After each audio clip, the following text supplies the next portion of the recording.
சீனாவில் அரைக்கப்பட்ட கரப்பான் பூச்சிகளை மேற்பரப்பில் தூவி ஒரு வினோதமான காஃபி அறிமுகப்படுத்தப்பட்டுள்ளது. சீன தலைநகர் பீஜிங்கில் உள்ள ஒரு நூதன சாலையில் இந்த வினோத காஃபி அறிமுகப்படுத்தப்பட்டுள்ளது.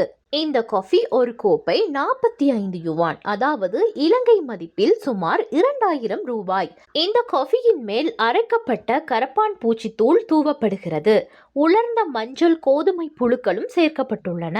இந்த காஃபியில் பயன்படுத்தப்படும் அனைத்து பொருட்களும் பாரம்பரிய மூலிகை கடைகளில் இருந்து வாங்கப்பட்டவை எனவும் பாதுகாப்பு பிரச்சனை எதுவும் இல்லை என்றும் நூதன சாலை குறிப்பிடுகிறது. இந்த பூச்சி காஃபியை சுவைக்க இளைஞர்கள் தான் அதிக அளவில் வருகிறார்கள். தற்போது ஒரு நாளைக்கு சராசரியாக 10 கோப்பை காஃபி விற்பனையாகிறது. கரப்பான் பூச்சி தூள் இரத்த ஓட்டத்தை மேம்படுத்த உதவுகிறது. புரதம் நிறைந்த உணவான கோதுமை புழுக்கள் நோய் எதிர்ப்பு சக்தியை வலுப்படுத்தும் என கூறப்படுகிறது. கரப்பான் பூச்சி காஃபியை தவிர குறித்த நூதன சாலை பல வகையான பூச்சிகளை பயன்படுத்தி பல்வேறு பானங்களை விற்பனை செய்கிறது.